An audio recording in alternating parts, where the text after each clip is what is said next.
Hello everyone, welcome back on my YouTube channel Dr. SS RUHS for BSc Nursing। आज की जो video है वो मोस्ट इम्पोर्टेंट वीडियो है स्टूडेंट्स। जैसे कि आपको पता है आपके जो एग्ज़ाम है यूनिवर्सिटी के फर्स्ट सेमेस्टर के वो 28 से स्टार्ट होने वाले हैं।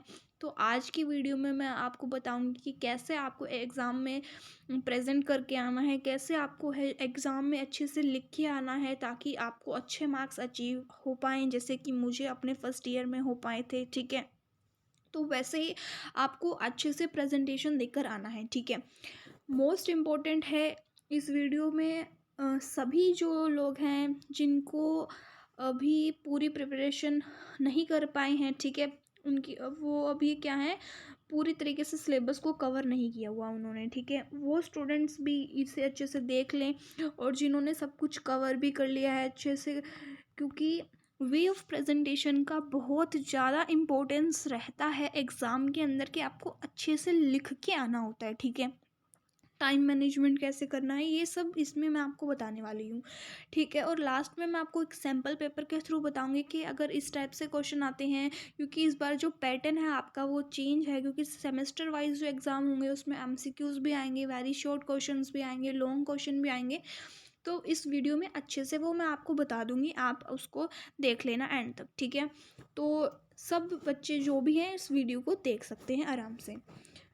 अगर हम बात करें, आपका जो टाइम ड्यूरेशन रहने वाला है एग्ज़ाम का वो क्या है, 3 आवर्स का होगा। ठीक है, और मैक्सिमम जो मार्क्स हैं आपके 75 मार्क्स का जो है रिटन एग्ज़ाम आपका होने वाला है। ठीक है, अब इसमें हो गया कि बेसिकली जो एग्ज़ाम है आपका वो जैसे सेक्शन ए और बी में डिवाइड होगा। जैसे एनाटॉमी मान लो सेक्शन ए है, एंड सेक्शन बी जो है वो आपका क्या है, फिजियोलॉजी है। तो आपको कैसे करके आना है, जैसे आप जैसे एग्ज़ाम में होगे तो आपको सबसे पहले एनाटॉमी जो सेक्शन ए है उसकी जो नोटबुक है आपको दी जाएगी। ठीक है, जो कॉपी है उसकी वो आपको दी जाएगी। मैक्सिमम जो है वो 40 पेज की आती थी हमारे टाइम पर। आपका अगर सेमेस्टर पैटर्न है तो आप देख सकते हैं थोड़े कम की भी आ सकती है, ऑलमोस्ट 40 की मान के चलो, और 40 की ही एनाटॉमी की एंड 40 की ही फिजियोलॉजी की। आपको क्या चीज़ें करनी है, क्या चीज़ें नहीं करनी है, वो सब मैं आपको इस वीडियो के थ्रू बता दूंगी। ठीक है, तो वीडियो को आगे देखते हैं। ठीक है, मोस्ट इम्पॉर्टेंट पॉइंट्स मैं आपके साथ अभी डिस्कस करने वाली हूँ कि वे ऑफ प्रेजेंटेशन कैसा होना चाहिए। मतलब आप वहाँ पे ब्लू पेन भी यूज़ कर सकते हैं, ठीक है, और ब्लैक भी आप यूज़ कर सकते हैं। ठीक है, दोनों पेन आप वहाँ पे लेके जाना, और वो क्या होने चाहिए, बॉल पेन होने चाहिए, जेल पेन आपको यूज़ नहीं करनी है। ठीक है, आई होप इतनी सी बात आप समझ गए होंगे। टाइम मैनेजमेंट आपका बहुत इंपॉर्टेंट है। जैसे आपका एग्ज़ाम है 9 से 12 एग्ज़ाम है, तो आप मान के चलना जो सेक्शन ए है और सेक्शन बी है वो आपको 1.5 घंटे का टाइम ड्यूरेशन रखना है। सेक्शन ए को आप 1.5 घंटे में कर लेना, और सेक्शन बी को भी आप क्या है 1.5 घंटे में कर लेना। मतलब इससे ज़्यादा टाइम आपको नहीं देना है इसमें। और मान के चलो आप इसमें से भी अगर 5 मिनट बचा लेते हो, मतलब 1.5 घंटे से पहले ही कर लेते हो, और इसमें से भी अगर 5 या 10 मिनट बचा लेते हो, तो आपके पास मैक्सिमम 15 से 20 मिनट अगर आखिर में बच जाते हैं, तो आप देख सकते हैं कि आपने जो है क्या क्या गलतियां की है, या फिर कुछ ऐसे होता है कुछ क्वेश्चन छूट जाते हैं हम देख नहीं पाते, तो उसके लिए आप ये टाइम बचा सकते हो। ठीक है, तो टाइम मैनेजमेंट बहुत इंपॉर्टेंट है। अब मैं बताती हूँ आपको प्रेजेंट कैसे करना है। सबसे पहले हम बात करेंगे एनाटॉमी के पेपर की। ठीक है, जो एनाटॉमी का पेपर होता है इसके अंदर आपको स्ट्रक्चर्स के बारे में जानना होता है, स्ट्रक्चर के बारे में लिख के आना होता है। तो जो भी क्वेश्चंस आएंगे, मान लो जो लॉन्ग क्वेश्चन आ रहा है, या फिर शॉर्ट क्वेश्चन आ रहा है, या फिर वेरी शॉर्ट क्वेश्चन आ रहा है, तो वेरी शॉर्ट क्वेश्चन में तो ज़रूरी नहीं है आपको डायग्राम बना के आना है। लेकिन जितने भी, मान लो एक क्वेश्चन लॉन्ग क्वेश्चन आएगा, अगर मान लो लॉन्ग क्वेश्चन 10 मार्क्स का है और उसमें से भी अगर ए और बी पार्ट आते हैं, तो दोनों में आपको क्या है डायग्राम बना के आने हैं, क्योंकि एनाटॉमी में डायग्राम ही क्या है, मेन है। ठीक है, तो आपको डायग्राम जो है वो बना के ही आना है, यह बात आप हमेशा ध्यान में रखना। सबसे इम्पोर्टेंट पॉइंट जो है एग्ज़ाम का वो है फ्लो चार्ट्स, जितने हो सके आप उसमें बना दो। मान लो ब्रेन का क्वेश्चन आया है कोई, ठीक है, तो ब्रेन के पार्ट पूछे हैं तो आपको क्या करना है, इधर ऐसे फ्लो चार्ट बनाने हैं और यहाँ पे लिख देना CNS PNS, फिर आगे इसकी फर्दर जो भी है वो क्लासिफिकेशन जो ब्रेन की है वो आपको उसके पार्ट से अच्छे से लिख कर आना है, ठीक है। जो भी क्वेश्चन आता है वो आपको अटेम्प्ट जो है वो एक प्रेजेंटेशन जो है वो अच्छी वे में होनी चाहिए, ठीक है। तो फ्लो चार्ट का आप हमेशा याद रखना, क्योंकि आपके पास टाइम नहीं होता है कि आप उसको एक एक लाइन में लिख आएंगे। ब्रेन के 3 पार्ट होते हैं, fore brain, mid brain, hind brain, फिर आप उसको एक्सप्लेन करेंगे नहीं, आप उसको जो वे है प्रेजेंटेशन का वो फ्लो चार्ट से भी समझा सकते हैं, ठीक है।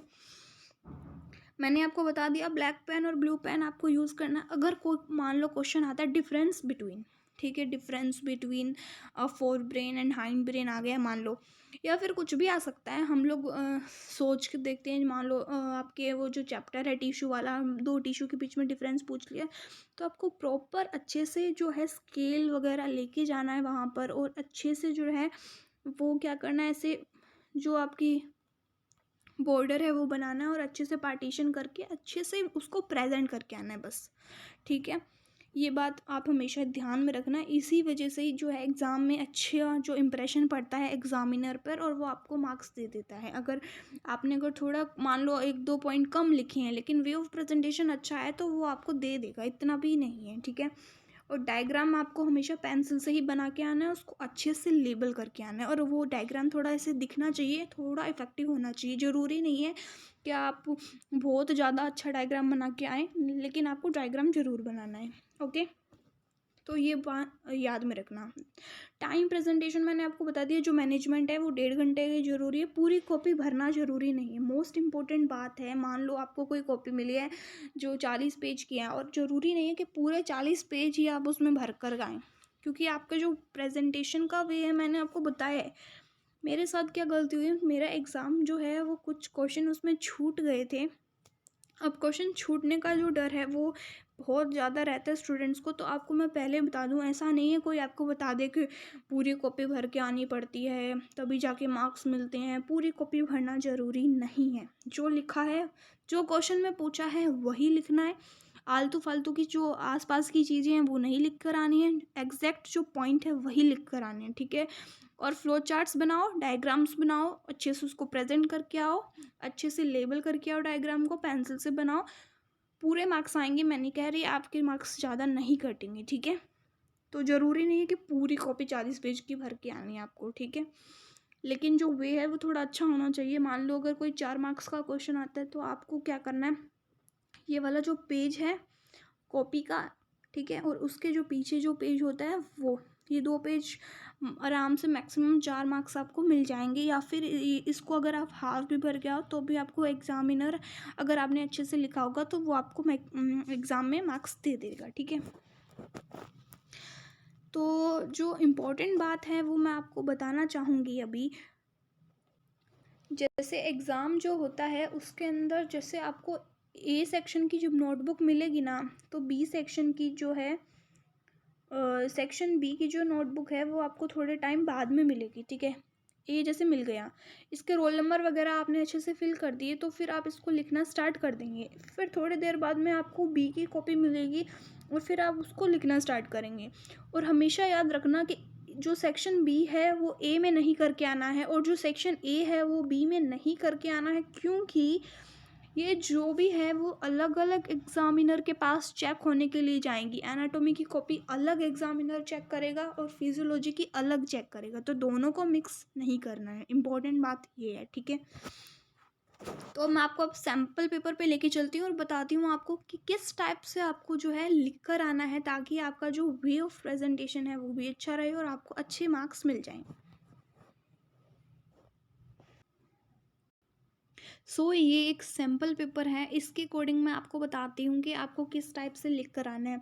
अभी जो पैटर्न है वो इसी टाइप का देखा जा रहा है, अभी आपके एग्ज़ाम होंगे तो पता चलेगा। वैसे जो पैटर्न है वो ऑलमोस्ट इसी टाइप का आपको देखने को मिलेगा एग्जामिनर में, ठीक है, एग्ज़ाम में, सॉरी।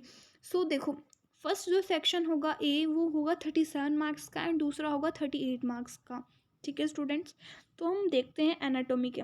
अब देखो, मोस्टली जो है सेक्शन ए में 5 क्वेश्चन इसमें दे रखे हैं, ठीक है। जैसे आप देख सकते हैं।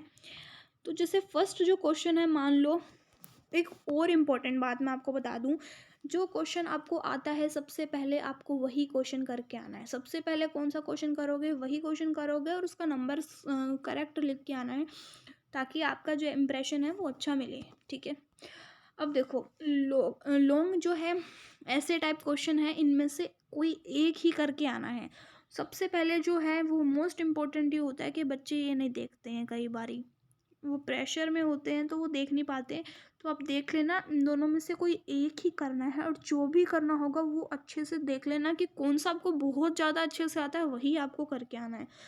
फॉर एग्जाम्पल क्वेश्चन नंबर 1 में लिखा हुआ describe the various anatomical terms relative to body position. या तो आपको ये करो, दूसरा है वेरियस एंडोक्राइन ग्लैंड्स और देयर पोजीशंस लिख के आनी है, तो या फिर आप ये करो। तो मोस्टली जो बच्चे हैं वो शायद बी क्वेश्चन को करना चाहेंगे, क्योंकि ये आपने बहुत बार पढ़ा होगा, 12th में भी पढ़ा होगा, 11th में भी पढ़ा होगा।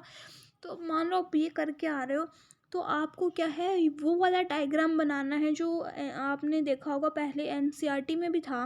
ठीक है, 12th की इस टाइप से मेरा डायग्राम इस पे अच्छे से बन नहीं पाएगा, जिसके अंदर ग्लैंड्स के डायग्राम दे रखे हैं। यहाँ पे थाइमस ग्लैंड है, सॉरी यहाँ पे हाइपोथैलेमस है, यहाँ थाइमस ग्लैंड है, पीनियल ग्लैंड है, और साइड में ये जितने भी ग्लैंड्स दे रखी है वो वाला डायग्राम यहाँ पर एक बना के आना है। ठीक है, डायग्राम इम्पोर्टेंट है अगर इस टाइप के पेपर में आते हैं, मैं आपको सिर्फ बता रही हूँ। ठीक है, फिर जैसे शॉर्ट टाइप के क्वेश्चन आएंगे तो उसमें से भी आप देख लेना, कोई 3 करने हैं 4 करने हैं, इसी टाइप के आएंगे।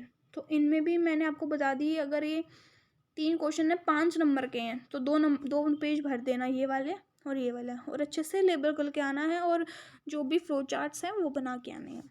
ठीक है, वेरी शॉर्ट में इतना कोई ज़रूरी नहीं है, आप इसको कुछ कुछ लाइंस में कंप्लीट कर देना। ठीक है, और अगर आप चाहो कि आप इसमें भी मतलब कि है आपको अच्छे से आता है सब कुछ, आपके पास टाइम है प्रॉपर, तो आप इसमें भी डायग्राम बना के आ सकते हो, कोई वो नहीं इम्पोर्टेंट। ठीक है, वैसे बनाना ज़रूरी नहीं है, लेकिन अगर आप चाहो कि आपको मार्क्स अच्छे मिलें और आपका वे ऑफ प्रेजेंटेशन अच्छा है, आपके पास टाइम भी है, तो आप बना सकते हो वेरी शॉर्ट में भी, वरना आप इसमें सिर्फ लिख के आओगे तो भी काम चल जाएगा। फिर है एमसीक्यूज़। एमसीक्यूज़ तो आपको पता ही है, आप जल्दी जल्दी कर ही दोगे, इसमें कोई टाइम नहीं लगेगा। फिर फिजियोलॉजी की बात करते हैं। अब जैसे एनाटॉमी में तो स्ट्रक्चर्स लिख के आने थे, लेकिन फिजियोलॉजी जो है वो मोस्ट इंपॉर्टेंट बात इसमें ये है कि फिजियोलॉजी में हमें क्या है फंक्शन लिख के आने होते हैं। ठीक है, तो भूल से भी जो है एनाटॉमी की कॉपी में फंक्शन की हेडिंग मत डालना, वरना एग्जामिनर को पता है कि ये फिजियोलॉजी एनाटॉमी में लिख रहा है, क्योंकि क्वेश्चन जो पूछा है उसकी फिजियोलॉजी लिख रहे हो आप, तो वो कैसे एनाटॉमी में एग्जाम देगा, सॉरी नंबर देगा आपको। ठीक है, एनाटॉमी की पेपर में, तो आपको हमेशा याद रखना है फिजियोलॉजी में ही फंक्शंस लिखने हैं। मतलब आप बीच बीच में लिख सकते हैं, लेकिन इतना नहीं है कि आप है ना पूरा वही लिख कर आ जाएं। ठीक है, फंक्शन की हेडिंग मत लिखना।